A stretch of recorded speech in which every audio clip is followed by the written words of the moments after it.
This breaking news for you. Overnight, out of Ukraine, Russia launched a deadly barrage of missiles and drones at the capital city of Kyiv. Ukrainian President Volodymyr Zelenskyy says at least 11 people have been killed and dozens more injured. CBS News international reporter Aidan joins us from Kyiv, once again showing us the overnight damage. Aidan, what can you show us? What happened?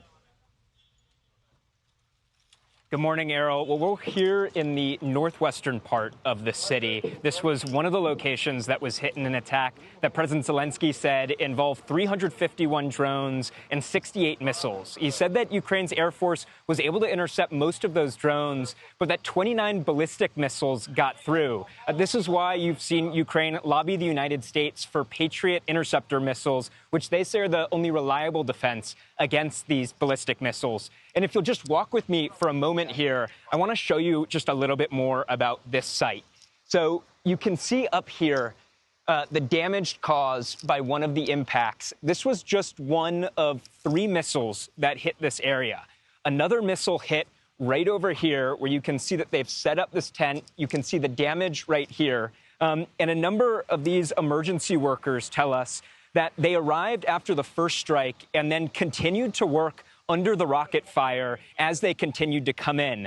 And this site may not look familiar to you, but to everybody working here, it's very familiar. This was hit actually once before about a month ago. And what residents have told us is that some people whose buildings were partially damaged, their windows broke then. Now they tell us that they don't have any apartments remaining. And this is just one of 16 residential sites across Kyiv today experiencing the same thing.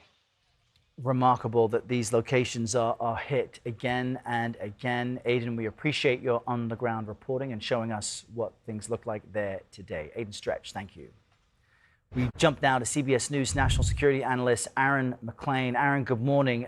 You know, what's interesting, and we saw in Aidan's report there, after last night's attack, President Zelenskyy called for strong decisions on air defense from NATO for his country. So does it seem that Ukraine is struggling to defend against these long-range Russian ballistic missiles?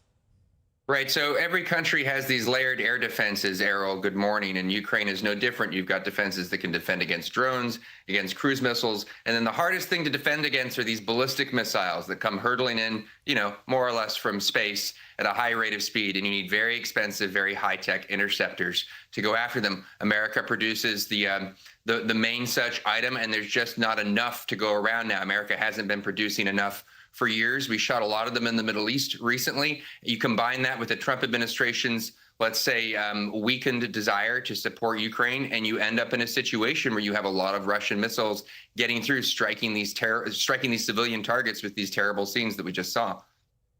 But this could be key, though, because according to Zelenskyy, Ukraine needs just another little push to succeed. Last week, Aidan spoke to President Zelenskyy on the ground after a Russian attack and asked him if Ukraine was really winning this war. Here's what he said. Russia is losing.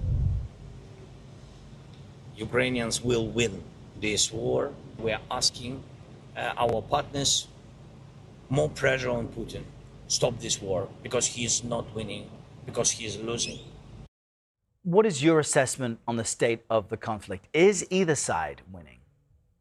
Russia's had a bad few months. Vladimir Putin has had a bad few months. Ukraine has been conducting these extraordinarily successful strikes against Russian energy targets in Crimea, where there's a real crisis right now. In Russia itself, where there are gas shortages. Putin's had to talk about the gas shortage problem personally, which is a sign that it really is quite serious. I'm afraid that doesn't quite equate to Ukraine, quote unquote, winning the war in any kind of short time frame. It remains on the battlefield quite stalemated. Now, that doesn't mean there's not an opportunity here. Russia is in a weak spot. Putin is in a politically vulnerable spot. And if the United States were to apply some pressure there, if the president would decide to put the leverage on Russia and not on Ukraine, it is possible you could get some kind of diplomatic outcome here in the months to come. But it would take an extraordinarily strong, coordinated push focused on Russia, not Ukraine. All right. Aidan MacLean joining us this Monday with his analysis. Aidan, thank you.